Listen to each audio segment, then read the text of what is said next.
Humanities, Computer Application, Practical Examination.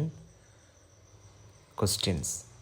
Prepare an examination timetable using spreadsheet software as given below. അതായത് താഴെ ഒരു format തന്നിട്ടുണ്ട്. ഈ format നമ്മൾ ഡിസൈൻ ചെയ്യണം. ഡിസൈൻ ചെയ്യാനുള്ള സോഫ്റ്റ്വെയർ സ്പ്രെഡ്ഷീറ്റ്, അതായത് ലിബ്രെ ഓഫീസ് കാൽക്ക്. നമുക്കൊരു ഫോർമാറ്റ് തന്നിട്ടുണ്ട്, date, subject, time and venue. Then ആ ഫോർമാറ്റ് ഡിസൈൻ ചെയ്ത് താഴെ തന്നിട്ടുള്ള ക്വസ്റ്റ്യൻസിൻ്റെ പ്രൊസീജിയർ ഫൈൻഡ് ചെയ്ത് ഔട്ട്പുട്ട് വ്യൂ ചെയ്യിപ്പിക്കണം. ഇതാണ് നമ്മുടെ ക്വസ്റ്റ്യൻ. അപ്പോൾ ആപ്ലിക്കേഷൻ ഓപ്പൺ ചെയ്യാനുള്ള step, application, office, Libre office writer. Open ചെയ്ത് വരുമ്പം നമ്മുടെ സാധാ എക്സൽ ഷീറ്റ് പോലെ തന്നെയാണ് ലിബ്രെ ഓഫീസ് കാൽക്ക്. ഇതിൽ നമ്മളോട് 3 ഫീൽഡുകൾ സെറ്റ് ചെയ്യണം.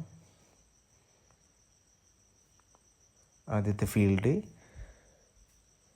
Date, subject, time and venue. അപ്പോൾ നമുക്ക് എത്ര ഫോർമാറ്റ് നോക്കി എത്ര കോളംസ് ആൻഡ് എത്ര റോസ് വേണം എന്നുള്ളത് ആദ്യം ഡിസൈൻ ചെയ്യുക.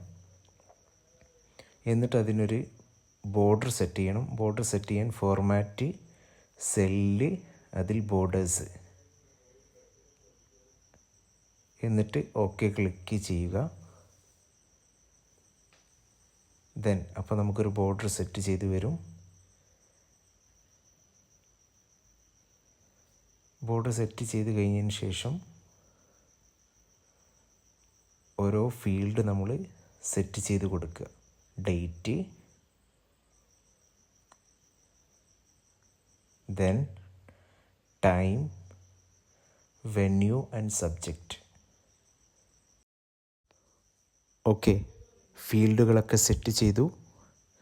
ഫീൽഡുകളൊക്കെ സെറ്റ് ചെയ്ത് കഴിഞ്ഞതിന് ശേഷം ക്വസ്റ്റ്യനിൽ എന്തൊക്കെ ഡാറ്റയാണോ തന്നിട്ടുള്ളത് ആ ഡാറ്റകളെല്ലാം കാൽക്ക് ഷീറ്റിൽ ടൈപ്പ് ചെയ്ത് കൊടുക്കുക. Date, subject, time and venue. എന്തൊക്കെ കണ്ടൻ്റാണോ തന്നിട്ടുള്ളത് അത് ഓരോ കണ്ടൻറ്റും അതത് കോളത്തിൽ ടൈപ്പ് ചെയ്ത് കൊടുക്കുക. ഡാറ്റകളെല്ലാം ടൈപ്പ് ചെയ്ത് കഴിഞ്ഞതിന് ശേഷം തിരിച്ച് നമ്മൾ ക്വസ്റ്റ്യനിലോട്ട് തന്നെ പോവുക. ക്വസ്റ്റ്യനിൽ 4-5 ക്വസ്റ്റ്യൻസ് തന്നിട്ടുണ്ട്. അതിൽ ഓരോ ക്വസ്റ്റ്യൻസും എന്താണെന്ന് വായിച്ച് നോക്കി സ്റ്റെപ്പ് ബൈ സ്റ്റെപ്പായിട്ട് ഓരോ പ്രൊസീജിയേഴ്സും ചെയ്യുക. ആദ്യത്തെ question, save the file with name exam. അതായത് നമ്മളോട് കാൽക്ക് ഷീറ്റ് സേവ് ചെയ്യാനാണ് പറയുന്നത്. സേവ് ചെയ്യാനുള്ള short key Ctrl+S or file save. Then save ചെയ്യേണ്ട നെയിം എക്സാം എന്ന് ടൈപ്പ് ചെയ്യുക, സേവ് കൊടുക്കുക. അപ്പോൾ നമ്മുടെ ഫയൽ നെയിം ചേഞ്ച് ചെയ്തിട്ടുണ്ടാവും, exam with extension. Okay, spreadsheet save ചെയ്ത സമയത്ത് exam.ods, that means ods means extension. Then second question, bold faces all column titles. അതായത് സ്പ്രെഡ്ഷീറ്റിൽ നമ്മൾ കൊടുത്തിട്ടുള്ള title, that means date, subject, time and venue, ഇത് നമുക്ക് ബോൾഡാക്കി convert ചെയ്യണം. എങ്ങനെ ചെയ്യും? ഫോർമാറ്റിൽ, ടെക്സ്റ്റിൽ ബോൾഡ്. ദെൻ അപ്പോൾ നമുക്ക് ബോൾഡാക്കി കൺവേർട്ടായിട്ട് ടൈറ്റിൽ ചേഞ്ച് ചെയ്യും. ദെൻ അടുത്ത question, make the content of the entire cell into italic. അതായത് താഴെ കൊടുത്തിട്ടുള്ള എല്ലാ കണ്ടൻറ്റുകളും ഇറ്റാലിക്കിലോട്ട് കൺവേർട്ട് ചെയ്യണം. അപ്പോൾ നമ്മൾ ആദ്യം എന്ത് ചെയ്യുക? ഡാറ്റകളെ ഫുൾ സെലക്ട് ചെയ്യുക. സെലക്ട് ചെയ്ത് കഴിഞ്ഞതിന് ശേഷം format, text, italic. Okay, next D question, change the row height to 1 cm.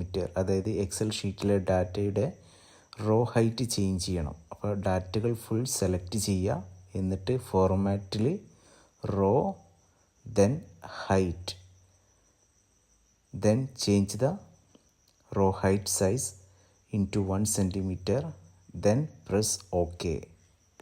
Okay, റോസിൻ്റെ ഹൈറ്റ് നമ്മൾ ചേഞ്ച് ചെയ്തു. ഇനി അടുത്ത ഈ ക്വസ്റ്റ്യൻ, അതായത് നമ്മളോട് പറഞ്ഞിട്ടുള്ളത് ഏതെങ്കിലും ഒരു കോളത്തിൻ്റെ വിഡ്ത്ത് ചേഞ്ച് ചെയ്യണം. അതായത് നമ്മുടെ കണ്ടൻറ്റിന് ഫിറ്റ് ആവുന്ന രീതിയിൽ അതിൻ്റെ വിഡ്ത്തിനെ ചേഞ്ച് ചെയ്യുക. അതാണ് ഈ ക്വസ്റ്റ്യൻ തന്നിട്ടുള്ളത്. നമുക്ക് ഏത് കോളത്തിൻ്റെ വിഡ്ത്തിനെയാണോ ചേഞ്ച് ചെയ്യേണ്ടത് ആ കോളത്തിൽ സെലക്ട് ചെയ്യുക. ജസ്റ്റ് മൗസിനെ കൊണ്ടൊന്ന് ഡ്രാഗ് ചെയ്ത് കഴിഞ്ഞാൽ അതിൻ്റെ കോളം വിഡ്ത്ത് ചേഞ്ച് ആവും. ഓക്കെ, കോളം വിഡ്ത്ത് ചേഞ്ച് ചെയ്തു. ഇനി F question, insert A new column with the column title serial number as first column. അതായത് പുതിയൊരു കോളം ഇൻസേർട്ട് ചെയ്യണം. കോളം ഇൻസേർട്ട് ചെയ്യേണ്ടത് ഫസ്റ്റ് കോളത്തിൻ്റെ തൊട്ട് മുന്നേ, ദെൻ അതിൻ്റെ ടൈറ്റിൽ സീരിയൽ നമ്പർ. നമ്മൾ എന്ത് ചെയ്യുക, എവിടെയാണോ നമുക്ക് കോളം വേണ്ടത് ആ കോളം സെലക്ട് ചെയ്യുക. സെലക്ട് ചെയ്ത കോളത്തിൻ്റെ മൗസിൽ റൈറ്റ് ക്ലിക്ക് അടിക്കുക. അതിൽ ഇൻസേർട്ട് കോളംസ് ബിഫോർ എന്നൊരു ഓപ്ഷൻ ഉണ്ടാവും. അത് ക്ലിക്ക് ചെയ്ത് അവിടെ സീരിയൽ നമ്പർ എന്ന് ടൈപ്പ് ചെയ്യുക. എന്നിട്ട് ഓരോ ഡാറ്റേൻ്റെയും സീരിയൽ നമ്പർ ടൈപ്പ് ചെയ്ത് കൊടുക്കുക. ദെൻ ഫൈനലി നമ്മുടെ ഫയൽ സേവ് ചെയ്യുക. അതാണ് last question. Save the file again. Then ഡാറ്റകളെ ഒന്ന് റീഅറേഞ്ച് ചെയ്യുക. അതിന് ഡാറ്റകളെയെല്ലാം സെലക്ട് ചെയ്ത് കഴിഞ്ഞതിന് ശേഷം ഫോർമാറ്റ്, അലൈൻ, സെൻറ്റേർഡ് അത് ക്ലിക്ക് ചെയ്ത് കഴിഞ്ഞാൽ ഡാറ്റകളെല്ലാം സെല്ലിൻ്റെ സെൻറ്റർ പൊസിഷനിലോട്ട് മൂവ് ചെയ്യും.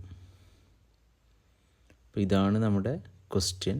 എന്നിട്ട് ഫയൽ സേവ് ചെയ്യുക.